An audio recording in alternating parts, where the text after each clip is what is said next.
Praise to God. అందరికి వందనాలండి. ఈ సమయం మనం వాక్యాన్ని ధ్యానించుకుందాం. మన ధ్యానాంశము సువార్త అంటే ఏంటి?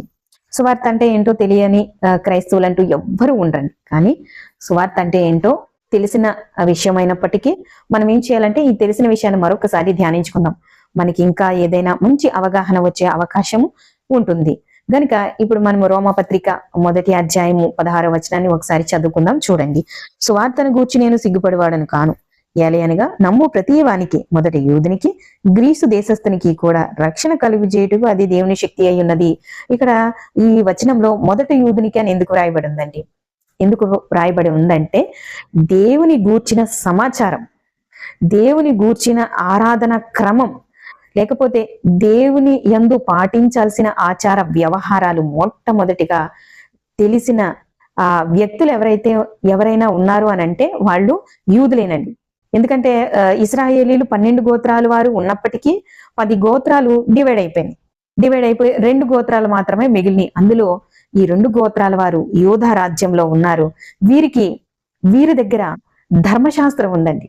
ధర్మశాస్త్రం ఉంది. ధర్మశాస్త్రాన్ని తెలిసిన వారు, ధర్మశాస్త్రాన్ని కలిగిన వారు, దేవుని గూర్చిన ఆ సమాచారం ఆ ధర్మశాస్త్రం ద్వారా వారికి ఇవ్వబడింది గనుక మొదట వారు కానీ తర్వాత ఇంకెవరైనా కానీ దిగాంతాల వరకు అక్కడ గ్రీసు దేశస్తులని రాయబడి ఉంది. ఆ రోజు పౌలు గారు ఉన్న ఆ పరిస్థితిలో ఆ ప్రాంతాన్ని బట్టి ఆయన అలా రాశారు. ఈ దినాన మనం ఏం చెప్పుకోవాలంటే దిగాంతాల వరకు భారతదేశంలో ఉన్నవాడు కానివ్వండి, జపాన్ లో ఉన్నవాడు, రష్యాలో ఉన్నవాళ్ళు, మరి ఎవరైనా కానివ్వండి, ప్రతి ఒక్కరికి కూడా ఏంటండి రక్షణ కలుగజేయుటకు అది దేవుని శక్తి. ఇప్పుడు సువార్త అంటే ఏంటండి? సువార్త అంటే ఏంటండి? దేవుని యొక్క శక్తి. అందుకే పౌలు గారు సువార్తను గూర్చి నేను సిగ్గుపడాల్సిన అవసరత లేదు, ఒకవేళ అవసరమైతే దాని కొరకు ప్రాణం ఇచ్చేయడం కూడా నాకు ఇష్టమే అన్నారు. గనుక సువార్త అంటే ఏంటో తెలిసిన తరువాత సువార్తను ప్రకటించకుండా విశ్వాసులు ఎవరు కూడా ఉండలేరు. ఇప్పుడు సువార్త అంటే ఏంటండి? దేవుని యొక్క శక్తి. సువార్త దేవుని యొక్క శక్తి అయినప్పుడు దేవుని యొక్క శక్తి సువార్త రూపాన్ని దాల్చి ప్రతి ఒక్కరిని కూడా చేరుకుంటుంది. అందుకని ఈ లోకంలో సువార్త ఎంతగా ప్రబలితే ఈ లోకంలో దేవుని శక్తి అంతగా ప్రబలుతుందండి. సువార్తను మనము ఎంతగా ఈ లోకంలోనికి తీసుకుని వెళితే దేవుని యొక్క శక్తి ఈ లోకంలో అంతగా ప్రబలిపోతుంది. దేవుని యొక్క శక్తితో నింపబడుతుంది ఈ లోకం. గనుక ఈ విషయాన్ని మనం ఆలోచించిన తర్వాత మనకి ఇంకొక ముఖ్యమైన విషయము మనం అర్థం చేసుకోవాలి. ఇప్పుడు సువార్త ప్రకటించే భారం ఎవరి మీద మోపడింది? ఎవరండి సువార్తను లోకంలోనికి తీసుకెళ్ళాలి? సంఘం పైన సువార్త భారం మోపబడింది. అయితే సువార్త భారం సంఘం పైన మోపబడింది కనుక సంఘం అంటే ఎవరండి? సంఘం అంటే ఓన్లీ పురుషులేనా? ఏమో మీరే ఆలోచించుకోండి. దీనికి దేవుని దగ్గర ఆన్సర్ చెప్పాల్సింది కూడా మీరే. పౌలు గారు సంఘంలో స్త్రీలు మౌనంగా ఉండాలి, ఉపదేశించకూడదు అన్నారు అని ఆ వాక్యాన్ని పట్టుకుని, ఆ వాక్యం పౌలు గారు చెప్పలేదు, దేవుడే ఆయనతో చెప్పించారు. ఓకే, ఆయన సంఘంలో ఉండి బోధించవద్దు అని అన్నారు. సువార్త చేయొద్దు అని ఎక్కడా కూడా వ్రాయబడలేదు. సువార్త అంటే బైబిల్ పట్టుకుని రోడ్డు మీద తిరగడం మాత్రమే కాదండి. మన కుటుంబాలలో ఎంతమంది ఉన్నారు, మన చుట్టుపక్కల ఎంతమంది ఉన్నారు, సువార్త అంటే ఏంటో తెలియనప్పుడు, సువార్త అంటే దేవుని శక్తి అని గుర్తించలేనప్పుడు మనకేమడ్డొస్తుందండి? క్రైస్తవులం అని చెప్పుకోవడానికి మనకి కొంచెం ఏదో చిన్నతనంగా అనిపిస్తుంది. అలాగే దేవుని గురించిన మాటను ఎవరితోనైనా చెప్పాలంటే మనం ఇబ్బంది పడతాం. ఎప్పుడు?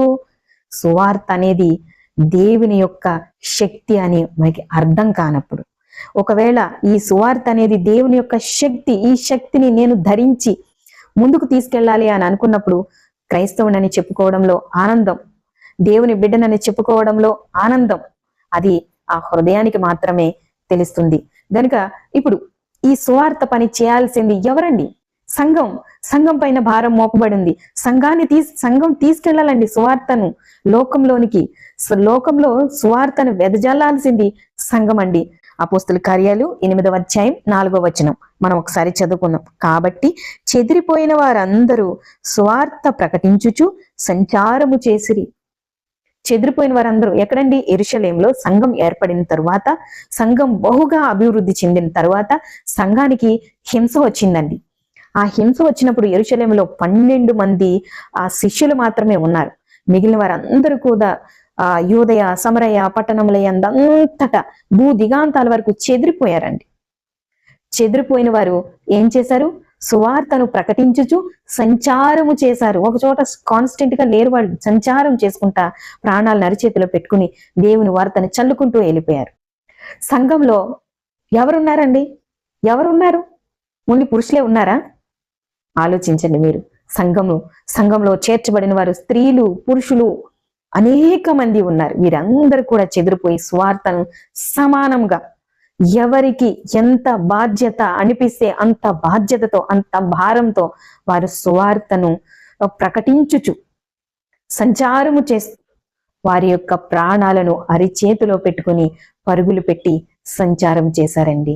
కనుక ఈరోజు సంఘం మీద, ఆ ఆదిమ సంఘం పైన మోపబడిన భారం ఇప్పుడున్న సంఘాలు మోస్తున్నాయా? ఇప్పుడున్న సంఘం మోస్తుందా? సార్వత్రిక సంఘం అంటారు కదా, ఈ సార్వత్రిక సంఘముగా పేరుగాంచిన ఈ దేవుని సంఘం, క్రీస్తు ప్రభువారి యొక్క సంఘం ఆ భారాన్ని భుజాల పైన వేసుకుని స్త్రీలు, పురుషులు, ఎవరైనా సరే, యవనస్తులు ఎవరైనా సరే సువార్త భారాన్ని మోస్తున్నారా? ఆలోచించండి మీరే. గనుక అసత్యం చక్కగా ప్రజ్వరిల్లుతుందని, ఆ వెలిగించబడింది ఈ లోకంలో. ఈ సోషల్ మీడియా పుణ్యమా అని చక్కగా ఉపయోగించుకుంటూ సత్యము కానిది, దేవుని సంబంధము కానిది, లోక సంబంధమైన ఎంటర్టైన్మెంట్స్ ఎంత బాగా ప్రచారం అవుతూ ఉన్నాయో, కానీ దేవుని గూర్చిన వార్తలు చాలా తక్కువ అండి. ఎంతమంది చేస్తున్నారండి దేవుని యొక్క స్వార్థను? ఎంతమంది ఉపయోగించుకుంటున్నారండి ఈ యూట్యూబ్ కానీ లేకపోతే వేరే వేరే సోషల్ మాధ్యమాలను ఉపయోగించుకుని దేవుని యొక్క వాక్యాన్ని లోకంలోనికి తీసుకెళ్లడానికి ఎంతమంది ఎలా ప్రయత్నం చేస్తున్నారో ఎవరికి వారే ఆలోచించుకోండి. ఎందుకు వెనకబడిపోతున్నారు? ఎందుకు సంఘము ఆ బాధ్యతను నిర్లక్ష్యం చేస్తుంది? అదే ఆదిమ సంఘము ప్రాణ భయంతో ఉన్నప్పటికీ కూడా వారి సువార్తను అద్భుతంగా చేసి భూదిగాంతాల వరకు సువార్తను అందజేసేశారండి. కానీ వారు తీసుకున్నంత బాధ్యత, భారం ఈనాడు సార్వత్రిక సంఘానికి ఉందో లేదో ఆలోచించండి అంతే. గనుక ఈ సువార్త అంటే ఏంటో తెలుసుకున్న తర్వాత మనం సువార్త చేసేటప్పుడు మనకి చాలా ఆటంకాలు వస్తాయి. ఎందుకంటే లూకా సువార్తలో యేసుప్రభువు ఏం చెప్పారంటే, అపవాది మెరుపులా పడ్డాడంటండి. ఆకాశం నుండి మెరుపులా పడి ఈ లోకం ఎవరి ఆధీనంలో ఉంది? అపవాది యొక్క ఆధీనంలో ఉంది. అంటే మన యొక్క విరోధి, దేవుని విరోధి, మన విరోధి. గనుక ఆ విరోధి యొక్క చేతిలో ఉంది. ఆ విరోధి యొక్క రాజ్యంలో దేవుని రాజ్యాన్ని, దేవుని సంఘాన్ని నిర్మించడం జరిగింది. ఈ సంఘము దేవుని రాజ్య వ్యాప్తి కొరకు, దేవుని రాజ్య విస్తరణ కొరకు పనిచేయాల్సిన బాధ్యత సంఘం పైన ఉంది. అటువంటి సందర్భంలో మరి సంఘము పని చేస్తా ఉంటే, అపవాది రాజ్యంలోకి వెళ్ళి దేవుని విత్తనాలు చల్లుతా ఉంటే, ఆ రాజ్యంలో లేకపోతే ఆ పొలంలో వాటిని ఫలింపనిస్తాడా? వాటిని ఫలింపజేయనిస్తాడా? అంత ఈజీగా పని చేయనిస్తాడా మనల్ని? సో చేయనివ్వడు. అప్పుడు మనకి చాలా ఆటంకాలు ఎదురవుతాయి. అటువంటి ఆటంకాలన్నింటినీ కూడా సమర్థవంతంగా ఎదుర్కొని సువార్త పనిలో ముందుకెళ్ళటం కాదు, దూసుకుని వెళ్ళిపోయేలాగా కొన్ని విషయాలని సువార్త చేసేవాళ్ళు చాలా ప్రాపర్గా, క్లియర్గా తెలుసుకోవాలండి. అప్పుడు ఎటువంటి సమస్య, ఎటువంటి ఆటంకము, ఎటువంటి ఇబ్బంది, ఎటువంటి శ్రమ మనకు వచ్చినా సరే వాటన్నింటినీ కూడా మనము చాలా సమర్థవంతంగా ఎదుర్కొనే శక్తి కలిగిన వారమై ఉంటాము. అవి ఏంటో ఒకసారి మనము ఆలోచన చేద్దాం, ఆ ప్రాథమిక విషయాలు ఏంటో. అయితే వాటన్నింటినీ కూడా మనం డిస్కస్ చేసుకోవడానికి మనకు టైం సరిపోదండి. ఆ విషయాలు వేరే పాఠంగా మనం చెప్పుకోవాలి. మొట్టమొదటిగా సువార్త చేసే ప్రతి వ్యక్తికి కూడా తెలియాల్సిన ప్రాథమికమైన అంశములు ఏంటంటే, దేవుడు అంటే ఎవరు? దేవుడు అంటే ఎవరు ఎలా తెలుసుకుంటాం మనము అనంటే, దేవుడు అంటే ఎవరు? ఆయన అద్వితీయ సత్య దేవుడు. ఆయన యొక్క లక్షణాలు, ఆయన యొక్క అదృశ్య లక్షణాలు, ఆయన యొక్క నిత్య శక్తి, ఆయన యొక్క దేవత్వం, దైవత్వం, వీటన్నింటిని గురించి కూడా చాలా ప్రాపర్ గా, క్లియర్ గా మనము తెలుసుకోవాలి. అలా తెలుసుకోవాలంటే మనకి ఆది కాండం నుంచి మొదలుపెట్టి బైబిల్ చదువుకుంటూ రావాలి. ఆయన ఎలాంటి వాడు అనే విషయము మనకి అర్థమవుతుంది. సో ఇప్పుడు సువార్తను ప్రకటించే వ్యక్తికి తెలియాల్సిన ప్రాథమిక విషయాలలో మొట్టమొదటిది ఏంటండి? దేవుడు అంటే ఎవరో తెలుసుకోవాలి. ఆ తర్వాత ఆయన అధికారం, ఆయన ఏంటి, ఆయన అధికారం ఏంటి, ఆయన ఆధిపత్యం ఏంటి, దేవుని యొక్క ఆధిపత్యం గురించి తెలిసి ఉండాలండి. ఫస్ట్ దేవుడు అంటే ఏంటో తెలియాలి, దేవుని యొక్క ఆధిపత్యం అంటే ఏంటో తెలియాలి. ఆయన సార్వభౌముడు, ఆయన సార్వభౌముడు. సార్వభౌముని యొక్క అధికారం ఎలా ఉంటుందండి? ఆయనే శాసనం చేస్తాడు, ఆయనే రద్దు చేయగలడు, ఆయన ఏదైనా చేయగలడు, అది ఆయన ఇష్టం. సర్వాధికారి, ఆయన అధికారం గురించి తెలుసుకోవాలి. ఈ సర్వ సృష్టి కూడా ఆయన ఆధిపత్యానికి ఎలా లోబడుతుంది, ఎలా ఆయన మాట వింటుంది, ఎలా ఆయన క్రింద పనిచేస్తుంది, ఆయన అధికారం ఏంటి అనేది ప్రతి ఒక్కరు కూడా క్లియర్ గా తెలుసుకోవాలి. ఇప్పుడు రెండు విషయాలు, దేవుడు అంటే ఏంటి, దేవుడు అంటే ఎవరు, అలాగే దేవుని యొక్క ఆధిపత్యం. మూడవది దేవుని యొక్క సంకల్పం. దేవుని యొక్క సంకల్పం అంటే ఏంటో డెఫినెట్ గా ప్రతి ఒక్కరికి, సువార్త చేసే వాళ్ళకి, విశ్వాసులకి, ప్రతి ఒక్కరికి కూడా క్లియర్ గా తెలిసి ఉండాలండి. ఏంటంటే దేవుని యొక్క సంకల్పం, మనం బాప్తిసం పొంది 30 సంవత్సరాలైనా దేవా నా పట్ల నీ చిత్తాన్ని తెలియజేయండి, దేవా నా పట్ల నీ సంకల్పం ఏంటో తెలియజేయండి అని ప్రార్థించడం అది అజ్ఞానం అండి, అజ్ఞానం. బైబిల్ చదివే ప్రతి విశ్వాసికి కూడా దేవుని యొక్క సంకల్పం అంటే ఏంటో అర్థమవుతుంది. దేవుని యొక్క సంకల్పం అంటే అర్థమైన రోజు నీ పట్ల ఆయన యొక్క సంకల్పం, నా పట్ల ఆయన యొక్క సంకల్పం, మన పట్ల ఆయన యొక్క సంకల్పం ఏంటో మనకి చాలా క్లియర్ గా, ఈజీగా మనకి అర్థమైపోతుంది, మనం ఫైండ్ అవుట్ చేయగలుగుతాము. సో ఆయన యొక్క సంకల్పం అంటే ఏంటో మనకి అర్థం కావాలి. ఆదికాండం 1వ అధ్యాయం 27వ వచనాన్ని మనం చూసినప్పుడు దేవుడు ఎలా సృష్టించాడంటే మనిషిని ఒకసారి చూద్దాం, చూడండి. ఆదికాండము 1వ అధ్యాయము 27వ వచనాన్ని మీరు ఒకసారి చూడండి. దేవుడు తన స్వరూపమందు నరుణ్ణి సృజించెను, అలాగే దేవుని స్వరూపమందు వారిని సృజించెను, స్త్రీగాను పురుషునిగాను వారిని సృజించింది. మళ్ళీ ఒక్కసారి బాగా కాన్సన్ట్రేషన్ చూడండి. దేవుడు తన స్వరూపమందు తన అంటే ఏంటండి? దేవుని స్వరూపమందు, తన స్వరూపమందు మనుషులను ఎందుకు సృష్టించాడండి? దేవుడు తన స్వరూపమందు ఎందుకు సృష్టించాడండి? ఎవరికైనా ఐడియా వచ్చిందా? ఎందుకు సృష్టించాడు? తనలాగా ఉండాలని సృష్టించాడు, తనలాగా బ్రతకాలని, తనలాగా ఉండాలని, తనను పోలి జీవించాలని, ఆయనలాగా బ్రతకాలని, ఆయన కోసం బ్రతకాలని ఆయన సృష్టించాడండి. కానీ ఆ మహిమ సంకల్పం చెడగొట్టబడిందండి. అపవాది చెడగొట్టాడు ఏదైనా తోటలో. చెడగొట్టిన తర్వాత మరలా దేవుని యొక్క అభిష్టానము ఎలా మళ్ళీ ఆ మహిమ సంకల్పాన్ని ఎక్కడ నెరవేర్చారో మరొకసారి మనం చూద్దాం. కొలసీలు రాసిన పత్రిక 1వ అధ్యాయము 20వ వచనము ఒకసారి మనం చదువుకుందాము. చూడండి.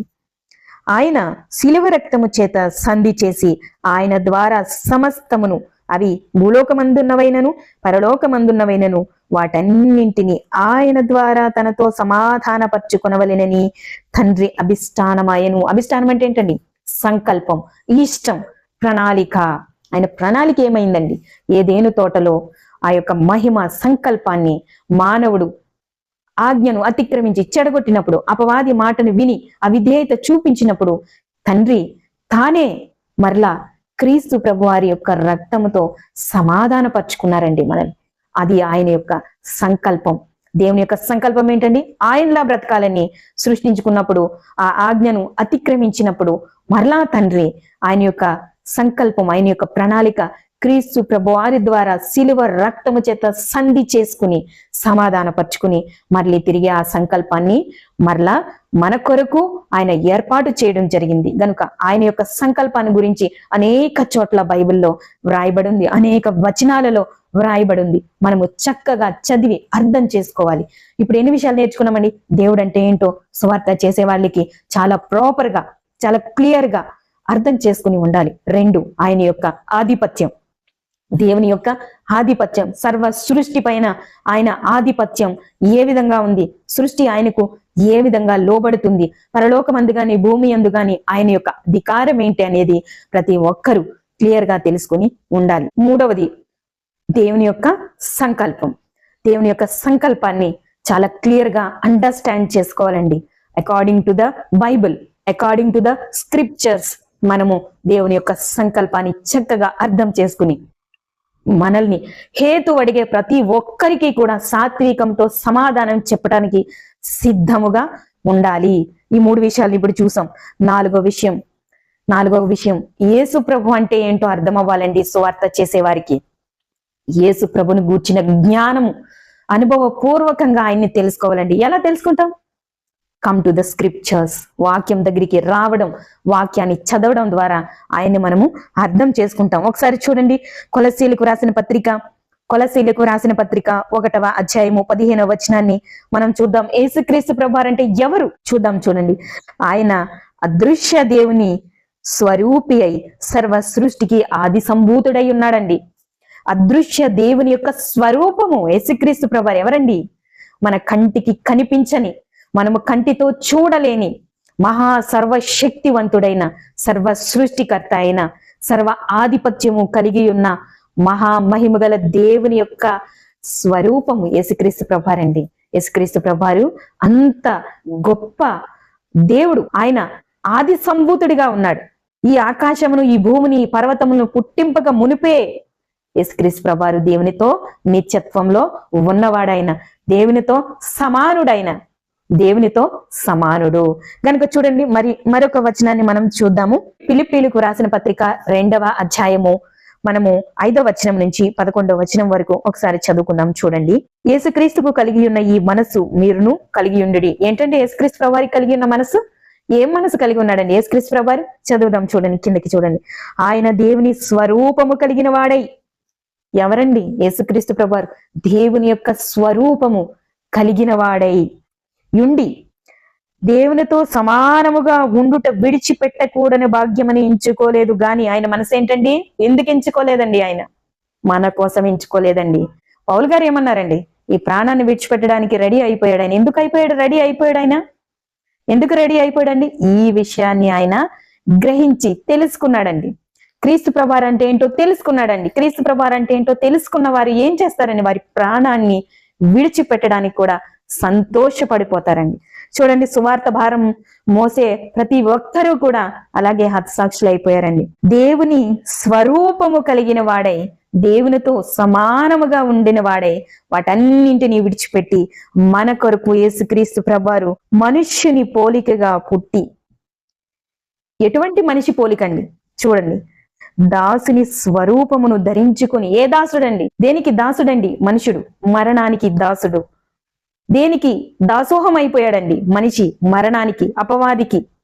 కానీ యేసుక్రీస్తు ప్రభువారు అట్టి దాస్యత్వ రూపాన్ని ధరించుకుని వచ్చి మనల్ని విడిపించారండి. చూడండి, మరియు ఆయన ఆకారమందు మనుష్యుడిగా కనబడి మరణము పొందినంతగా, ఆయన శిలువ మరణము పొందినంతగా విధేయత చూపిన వాడే తను తాను తగ్గించుకొనెను. యేసుక్రీస్తు ప్రభువారు తగ్గించుకున్నారండి. అపోస్తులైనటువంటి 12 మంది శిష్యుల యొక్క పాదాలను కడగడం ఎవరండి? దేవునితో సమానుడు. దేవునితో కూడా ఉండడం గొప్ప భాగ్యమని ఎంచుకోకుండా మనలాంటి వాళ్ళ కొరకు వచ్చాడండి. ఆయన గొప్పవాడండి. ఆయన గూర్చి నోరు తెరవడానికి, ఎదుటి వారితో చెప్పడానికి మనకి అభ్యంతరం. ఆయన గూర్చి మాట్లాడడానికి మనకి సిగ్గు.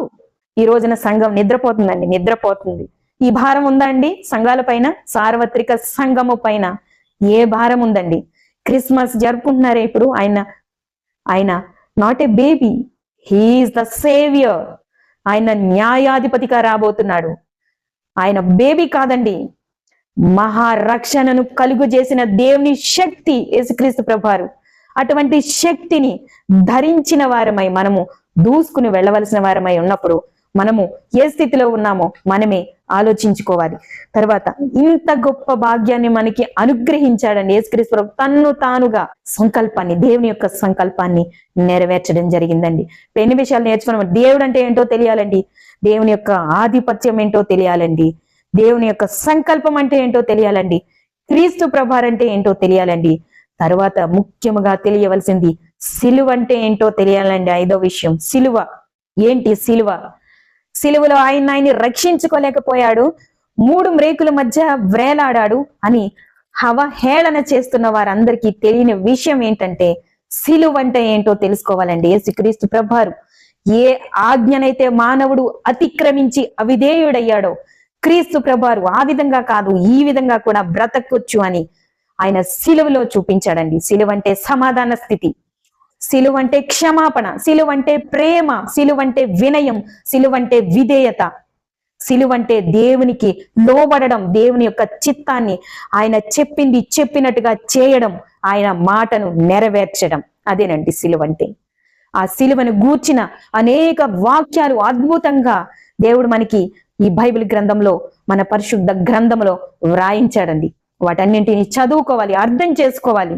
సిలువ అంటే ఏంటో తెలియాలి. సిలువని గూర్చిన అవగాహన అనుభవపూర్వకంగా వాక్యాన్ని చదివి తెలుసుకోవాలండి.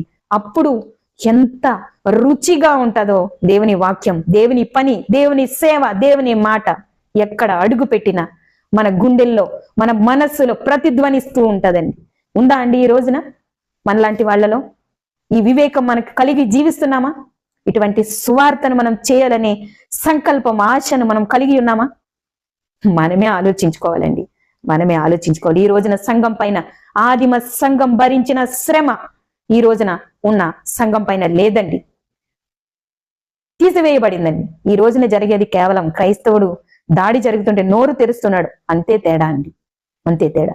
దేవుని గూర్చిన సువార్తను ఏ విధంగా ప్రకటించాలో, ఎలా ప్రకటించాలో నేర్చుకున్నప్పుడు తప్పించుకుంటూ దేవుని సువార్తను ప్రజ్వలింపజేయాల్సిన ఆ అవసరత క్రైస్తవుడికి ఉన్నప్పుడు క్రైస్తవుడు తెలివితో పనిచేస్తాడండి, పనిచేస్తాడు. ఆ తెలివిని ఉపయోగించుకునే విధానాన్ని మనం నేర్చుకోవాలండి. చూడండి, ఇంకా మనం తెలుసుకోవాల్సిన విషయము, సిలువని గూర్చి తెలుసుకున్న తరువాత యేసుక్రీస్తు ప్రభువారు 12 మంది శిష్యులకు అప్పగించిన బోధ ఏంటి? బోధ ఏంటి? అద్భుతాలు, మహత్కార్యాలు, సూచక్రియలు ఇవన్నీ కాదండి, అవన్నీ సెకండరీ. మొట్టమొదటిది ఏంటండి? సిలువను గూర్చిన వార్త, దేవుని యొక్క శక్తి, నమ్మిన వారిని రక్షించడానికి దేవుని యొక్క శక్తి అండి. దేవుని యొక్క శక్తిని నీవు పట్టుకుని, నీవు ధరించి లోకంలోనికి బయలుదేరి వెళుతున్నప్పుడు ఆ శక్తి అనేక మందిని ఆకర్షించి రక్షణలోనికి నడిపించే దేవుని శక్తి అని గుర్తించి మనము సువార్తను చేయాలి, సువార్తను ప్రకటించడానికి పూనుకోవాలి. మన ఫ్యామిలీస్ లో ఉన్న వారి కొరకు మనం కష్టపడాలి, మన కుటుంబంలో ఉన్న వారి కొరకు మనం కష్టపడాలి. మనలాంటి వారు కనీసం సోషల్ మీడియానైనా ఉపయోగించుకుని దేవుని వార్తను పట్టుకుని వెళ్ళలేకపోతున్నామే? కనీసం మన ఫ్యామిలీస్ లో ఉన్న వారిని కూడా మనం మార్చుకోలేకపోతున్నామే? ఏమి అవగాహన తెచ్చుకున్నాం మనం? ఏం నేర్చుకున్నాం మనం? మనమే ఆత్మ పరిశీలన మనమే చేసుకోవాలి. నేను ఎవరిని ప్రశ్నించట్లేదండి. ఎవరికైనా ఒకవేళ ఇలాంటి లోటుపాట్లు ఉంటే సరి చేసుకోండి. వాక్యం మన దగ్గరికి వస్తున్నప్పుడు, వాక్యం దేవుని శక్తి, వాక్యం 2 అంచుల ఖడ్గం, అది దూసుకెళ్ళిపోతూ ఉంటుంది. దానివల్ల నొప్పించబడి వెనక్కి తిరగకూడదండి. వెనక్కి తిరిగితే ఏముందండి? వెనకాల గొయ్యి ఉంది, అపవాది తీసిన గొయ్యి ఉంది, అందులో పడతాం అంతే. కానీ ఆ నొప్పిని భరించుకుంటూ ముందుకు దూసుకుని వెళ్ళాలండి. అది క్రైస్తవుని యొక్క లక్షణం. నిజమైన క్రైస్తవుని యొక్క లక్షణం, ధ్యేయం, ధ్యాస అదే ఉండాలండి. అలాగే యేసుక్రీస్తు ప్రభువారు మత్తయి సువార్త 28వ అధ్యాయం, మత్తయి సువార్త 28వ అధ్యాయం 18వ వచనాన్ని ఒకసారి చదువుదాం చూడండి. అయితే యేసు వారి యొద్దకు వచ్చి, పరలోకమందును భూమి మీదను నాకు సర్వాధికారం ఇయ్యబడి ఉన్నది, కాబట్టి మీరు వెళ్ళి సమస్త జనులను శిష్యులుగా చేయుడి. నెక్స్ట్ ఇంకొక వచనాన్ని మనం చూద్దాం. మార్కు సువార్త 16వ అధ్యాయము 15వ వచనాన్ని మనం ఒకసారి చదువుకుందాము, ముగించుకుందామండి. ఇంకా మార్కు సువార్త 16వ అధ్యాయము 15వ వచనాన్ని ఒకసారి చదువుకుందాం చూడండి. మరియు మీరు సర్వలోకమునకు వెళ్ళి సర్వ సృష్టికి సువార్తను ప్రకటించుడి. రోడ్డు పైన ఎవరో కొంతమంది సహోదరులు సువార్తను చేస్తా ఉంటే పర్మిషన్ ఉందా, పర్మిషన్ ఉందా, పర్మిషన్ ఉందా అని చిటికలు వేసి అడుగుతున్నాడండి ఒక ఆయన. ఎవరివ్వాలండి పర్మిషను? ఎవరి పర్మిషన్ తీసుకుని మీరు అడుగుతున్నారండి? ఎవరి పర్మిషన్ తీసుకుని వచ్చి మీరు అడుగుతున్నారు? మాకు పర్మిషన్ ఇచ్చింది ఇంకో ఇక్కడ సువార్త చేసే ప్రతి విశ్వాసికి, ప్రతి సహోదరునికి ఖచ్చితంగా తెలియాల్సిన అంశము, వాక్యము.